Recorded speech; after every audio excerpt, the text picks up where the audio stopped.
হাসনাত আব্দুল্লাহ, গাজীপুরে তার উপর হামলা হয়েছে।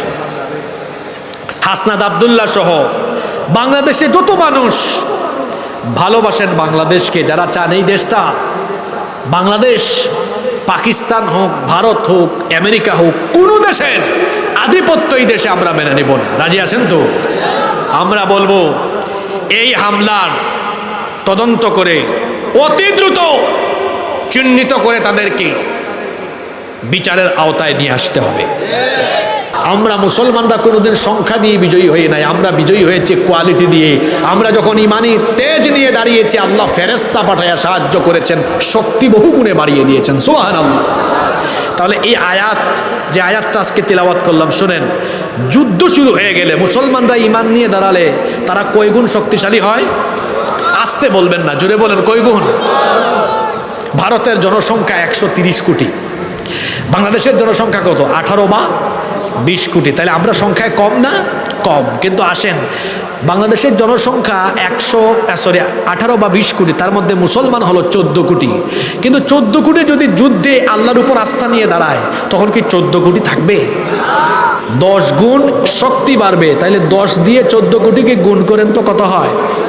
140 কোটি। এরপরে ভারতে জনসংখ্যা 130 কোটি, এর মধ্যে 30 কোটি মুসলমান আছে না নাই?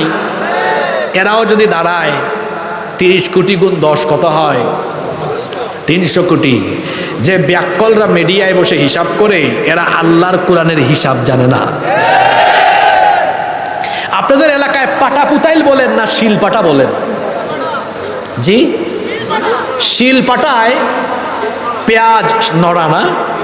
নড়া। আপনাদের সাতক্ষীরার ভাষা শিখে যাই আমি, আমাদের ভাষা তো অন্যরকম, আমাদের সিলেটের ভাষা। হ্যাঁ, আপনি গেলে বলবে কিতাবাই সাব্বালানি, আউকা বউকা খাউকা যাউকা। তো শোনেন, শিল কি বলছেন ভাই? শিল নড়া।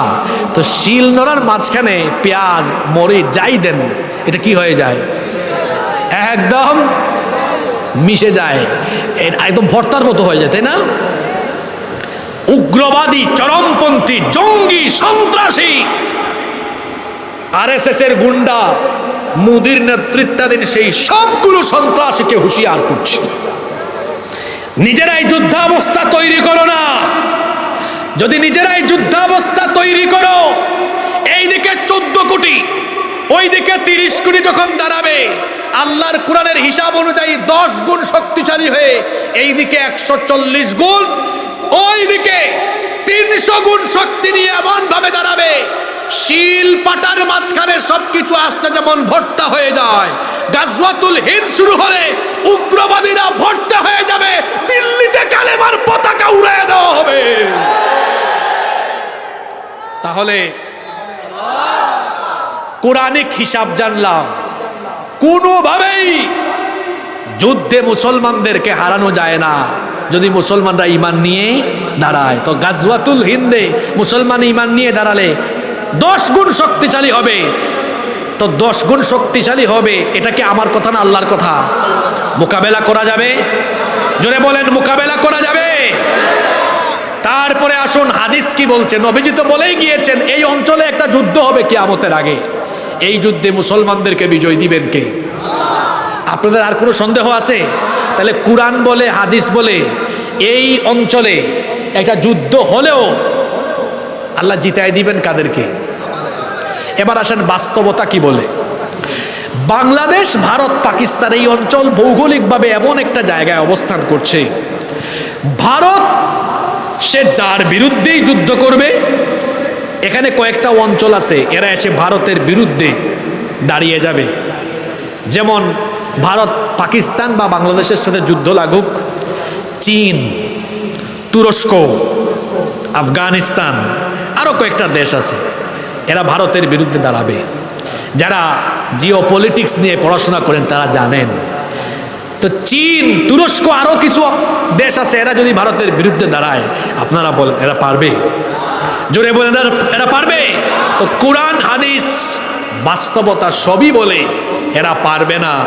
সুতরাং সাতক্ষীরা সহ গোটা বাংলাদেশের মানুষকে বলতে চাই, গত 16-17 বছর আমরা বাংলাদেশে ভারতীয় আধিপত্যবাদের বিরুদ্ধে লড়াই করেছি। কথা ঠিক না বেঠিক? ভারতীয়রা তাদের সেবাদাসদেরকে এই দেশের ক্ষমতা থেকে হারানোর পরে তাদের মাথা কিন্তু ঠিক নাই। এখনো ভারতীয় আধিপত্যবাদ এই দেশে প্রতিষ্ঠার জন্য তারা ষড়যন্ত্র করে যাচ্ছে। স্পষ্ট ভাষায় আমরা বলতে চাই, এই দেশে যদি আর কেউ আগেকার ফ্যাসিবাদদের মতো ভারতীয় আধিপত্যবাদ প্রতিষ্ঠার জন্য ভারতের রকে সহযোগিতা করে আগের ফ্যাসিবাদদের পরিণতি যা হয়েছে তাদের পরিণতিও তাই হবে। জুতা পিটা করে বাংলাদেশ থেকে বের করে দেওয়া হবে। মাহফিল ইন্তেজামিয়া কমিটির সম্মানিত সভাপতি সাহেবের কোনো কথা থাকলে আমরা শুনবো, না থাকলে আমরা মোনাজাতে চলে যাব। আল্লাহুম্মা আমিন। ربنا ظلمنا أنفسنا وإن لم تغفر لنا وترحمنا لنكونن من الخاسرين ربنا آتنا في الدنيا حسنة وفي الآخرة حسنة وقنا عذاب النار ربنا اغفر لنا ولإخواننا الذين سبقونا بالإيمان ولا تجعل في قلوبنا غلا للذين آمنوا ربنا إنك رؤوف رحيم رب العالمين ওগো আমাদের মালিক, ওগো আমাদের রব, গভীর রজনী পর্যন্ত তোমার কোরআন পাগল অসংখ্য বান্দা বান্দিরা নীরবে বসে বসে তোমার কালাম থেকে আলোচনা শুনেছেন। রব্বুল আলামিন, আমরা যারা হাত তুলেছি, জীবনে কম হোক বেশি হোক সবাই আমরা গুনাহ করে ফেলেছি। রব্বুল আলামিন, আমাদের গুনাহের দিকে না তাকিয়ে তোমার রহমতের দিকে নজর দিয়ে তোমার গাফফার নামের খাতিরে আমাদের জীবনের ছোট বড় জানা অজানা যত গুনাহ আমরা করেছি দয়া করে সব গুনাহ তুমি মাফ করে দাও। রব্বুল আলামিন, আমাদের স্ত্রী সন্তান পরিবারের সবাইকে মাফ করে দাও, আমাদের পিতা মাতাকে মাফ করে দাও। আল্লাহ, আমাদের যাদের বাবা মা আমাদেরকে এতিম বানিয়ে কবরের বাসিন্দা হয়েছেন, দয়া করে তাদের কবরগুলোকে তুমি জান্নাতুল ফেরদাউস বানিয়ে দাও। আমাদের যাদের মা বাবা বেঁচে আছেন নেক হায়াত বাড়িয়ে দাও। আল্লাহুম্মা গফিরলি ওয়া লিওয়ালিদাইয়া ওয়া কুর রাব্বিরহামহুমা কামা রাব্বায়ানি সগীরা রাব্বিরহামহুমা কামা রাব্বায়ানি সগীরা।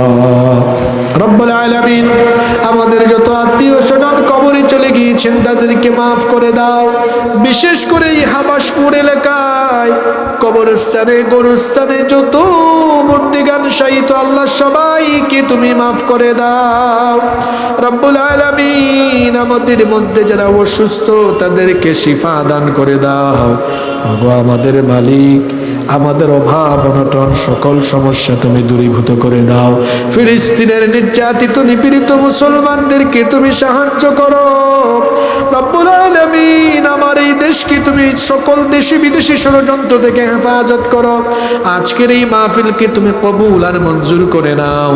যারা মাহফিলে দান সদকা করেছেন সবার দান সদকা কবুল করে নাও। রব্বুল আলামিন, হাবাসপুর যুব সমাজ আমার যুবক ভাইয়েরা বড় কষ্ট করে পরিশ্রম করে মেহনত করে আজকের এই কোরআনের বাগান সাজিয়েছেন। আল্লাহ, আমার এই যুবক ভাইদের জীবনের গুনাহ খাতা তুমি মাফ করে দাও। আল্লাহ, আমার ভাইদেরকে তুমি কোরআনের জন্য দ্বীনের জন্য কবুল করে নাও।